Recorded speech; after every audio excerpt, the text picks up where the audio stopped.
When people are children, they often bully other children, and this doesn't happen by chance. It is frequently the result of psychological issues, and it often starts at home. Parents who ridicule, who despise, who humiliate. Parents who teach, through words or silence, how to take out their anger on those who can't defend themselves. That behavior is quickly transferred to the school environment, to the neighborhood, to any space where a vulnerable victim is available. And almost always, the target is someone perceived as different. An overweight child, a girl with a non-normative gender expression, a trans child, a non-binary person who begins to show they don't fit into what others consider acceptable. They become the perfect target because many people believe those individuals don't matter, that no one will defend them, that all the rage built up from life can be dumped on them without consequence. But what is most important to understand is that this pattern doesn't disappear with time. It doesn't stay in childhood. What changes is the form. What manifests in childhood as mockery, physical aggression, or isolation turns in adulthood into denial, symbolic violence, and supposedly rational discourse. The same hatred, just a different language. And when I see adults who mock, who deny, who reject the very existence of transgender and non-binary people, I realize there has been no evolution. There is continuity. The same mechanism. They need someone to blame. They need someone onto whom they can unload everything they don't understand about their own lives. Only now they do it with more sophistication, with more tools, with more legitimacy. What's most disturbing is when this violence comes from intelligent people, educated people, people with access to information and the ability to think critically. People who, when discussing physics, medicine, or philosophy, can hold deep, thoughtful conversations. But the moment gender identity is mentioned, they change.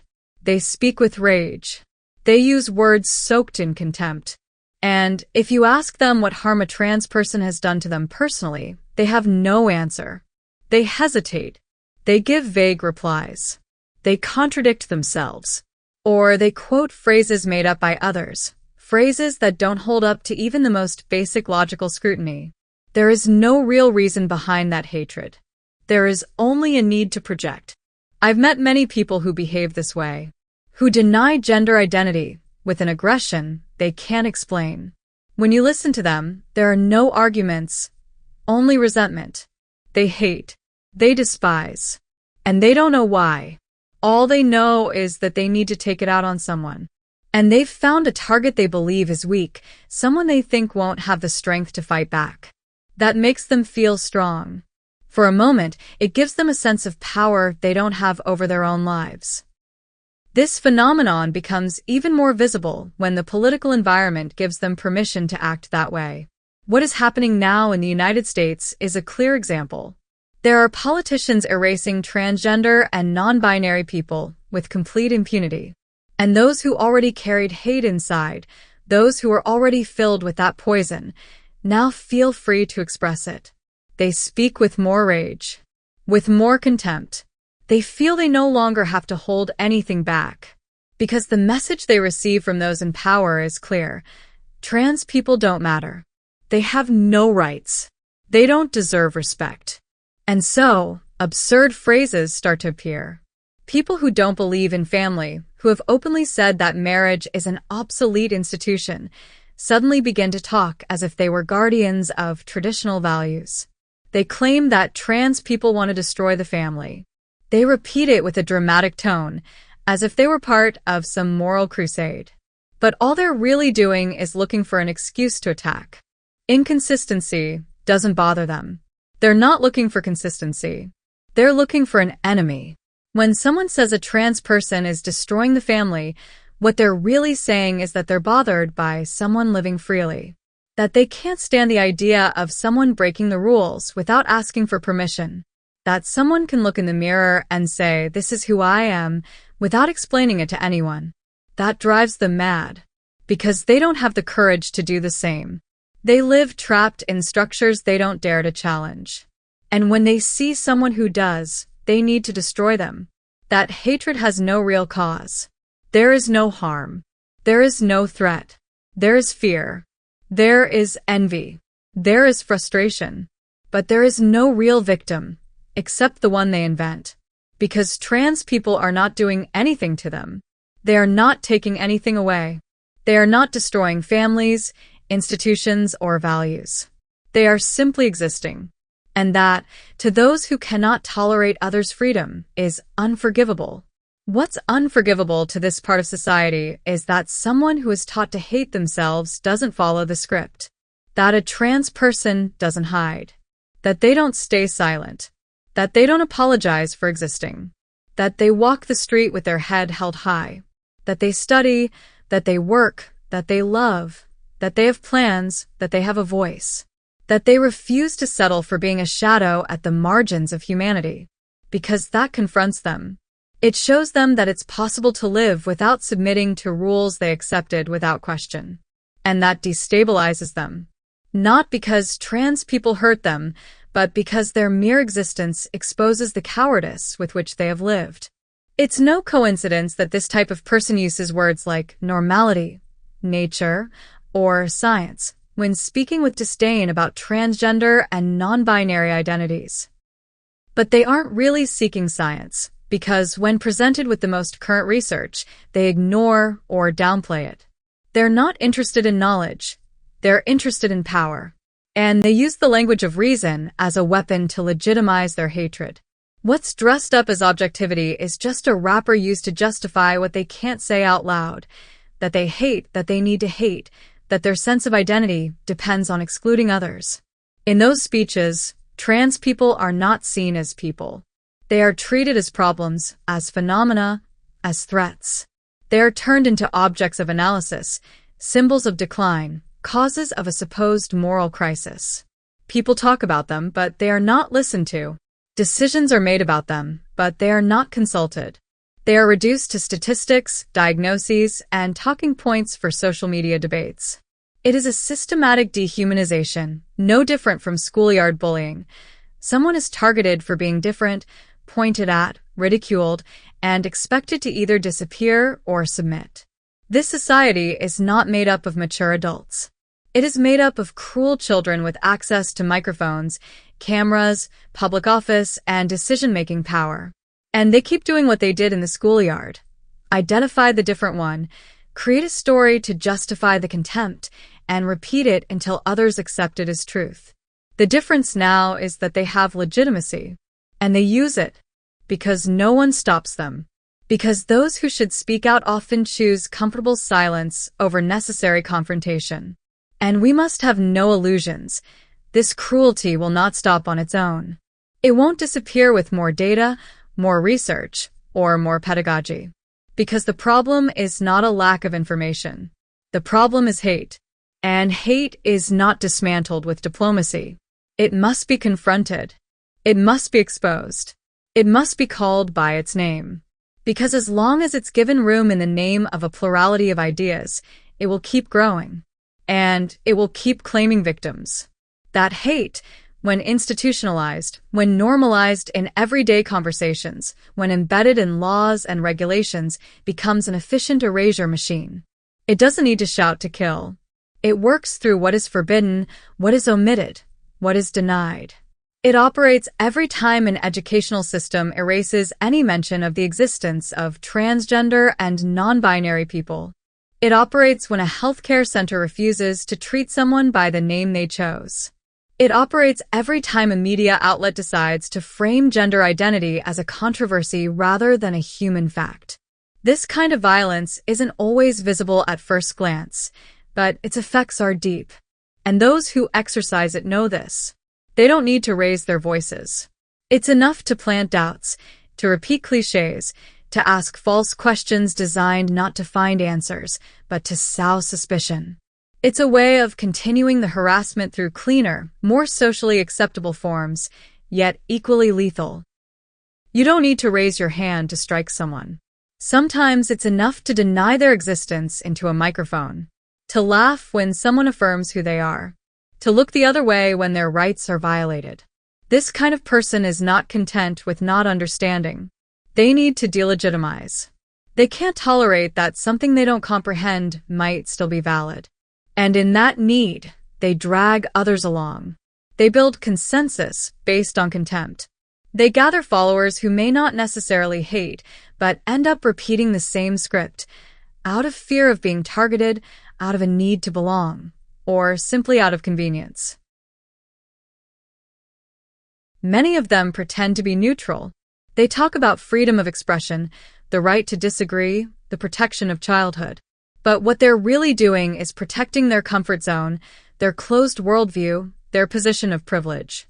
They feel threatened not by trans people themselves, but by what they represent. The possibility of living without guilt, of redefining oneself, of not surrendering to the gaze of others.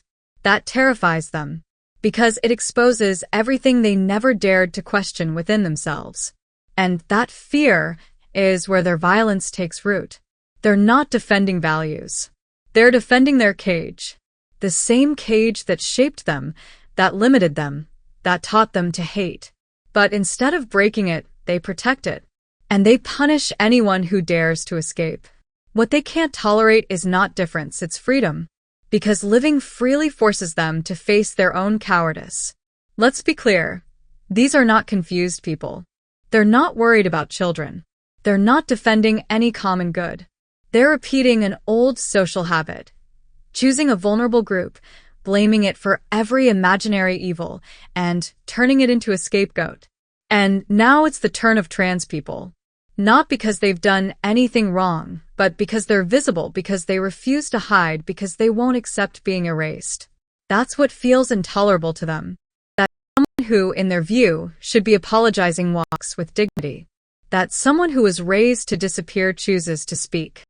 That someone who has suffered since childhood has survived. That they exist.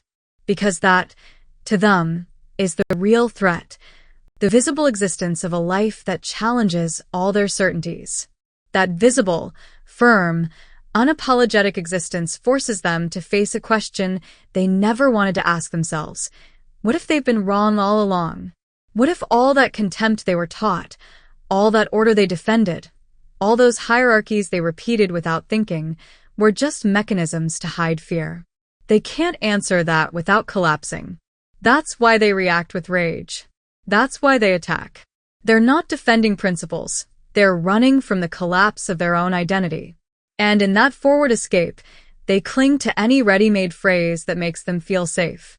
They become experts in repeating empty slogans. They say they defend biology, even if they know nothing about biology.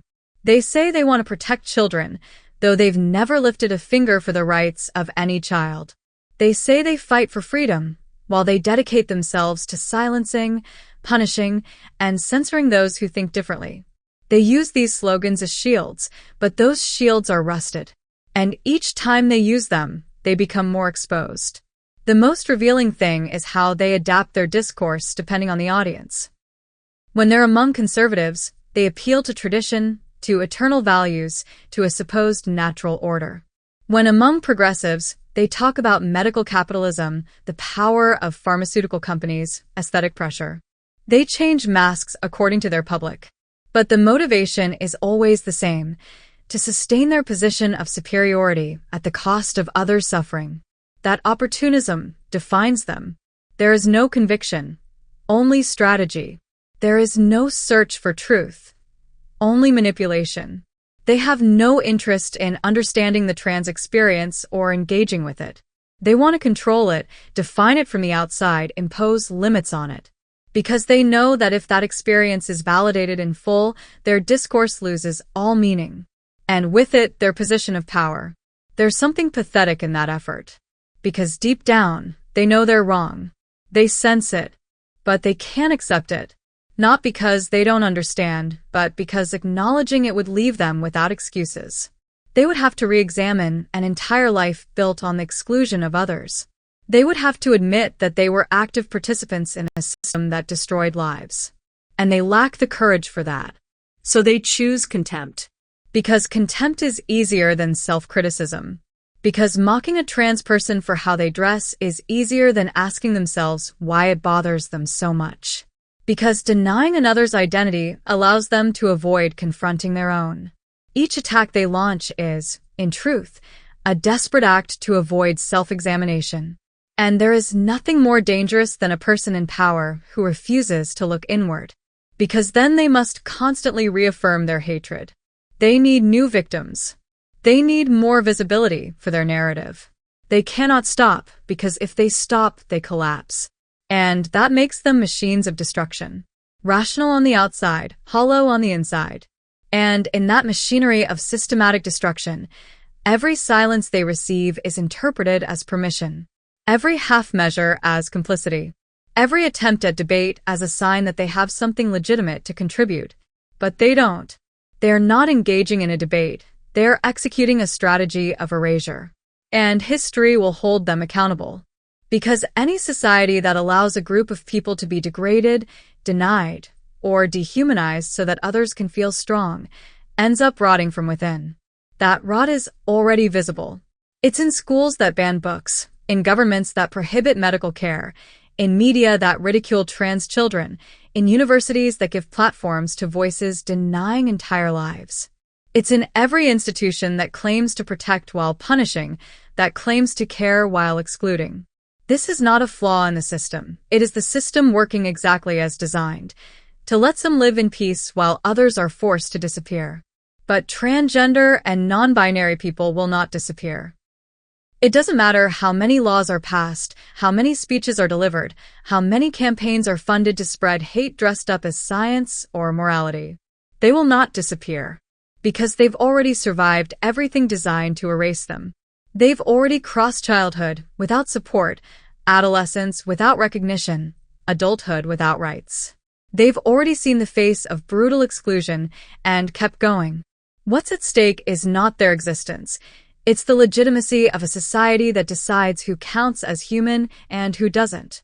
And that choice defines everyone. There is no such thing as neutrality. Either you stand with those who resist with dignity, everything society throws at them, or you stand with those who feed that machine, even through the subtlest gesture. It doesn't matter how much it's disguised. It doesn't matter how polished the words are. If the conclusion is to deny, to erase, or to condition someone's existence, you are on the side of the executioner. And executioners must be named. Their discourse, their methods, their language must be identified. They must no longer be given space in the name of free speech, because what they promote is not an opinion. It is a systematic attack on human dignity. They do not seek dialogue, they seek silence. They don't want to discuss ideas. They want to eliminate presence. That is what makes them dangerous. They don't scream, they don't wield weapons, they don't burn books in public. But they draft legal frameworks, control narratives, infiltrate discourse that spreads through classrooms, homes, and centers of power. And in doing so, without touching anyone directly, they destroy lives. With every word that denies, every gesture that ridicules, every omission that erases. Against that, there is no room for moderation. You cannot respond with pedagogy to someone who acts with contempt. You cannot soften your tone when talking about the survival of people who have historically been made the target of all violence. You have to be clear. You have to be firm. You have to be relentless. Because violence that is tolerated repeats itself. And every concession granted becomes a tool for them to advance. That's why it must be said in full. This is not a matter of differing opinions. It is structural aggression. It's not about protecting anyone. It's about preserving privilege. It's not about ideas. It's about hate. And hate does not deserve respect. It does not deserve platforms. It does not deserve space. The only thing it deserves is direct, unwavering, constant rejection. Because only then can the cycle be broken. Only then can we end the chain that begins in childhood, when a kid learns they can mock the most vulnerable, and ends in adulthood, when that same kid, now in power, repeats the same gesture in a different form. The form of a law, a TV joke, an article that denies, a phrase that reduces a person to a stereotype. The same hatred in a different disguise. And only when that hatred is no longer tolerated, only when it is named, unmasked, and expelled from legitimate discourse, will it be possible to speak of a society built on a different foundation. A society that does not need to sacrifice anyone in order to function. That does not require some to suffer so others can feel safe. That does not repeat childhood cruelty in the name of civilization. Until then, the struggle remains against that mechanism. Against that part of society that, incapable of loving itself, needs to crush whoever dares to be free. And in that struggle, there is no room for ambiguity. A choice must be made. Because every time a transgender or non-binary person is denied, all of humanity sinks a little deeper into its own misery.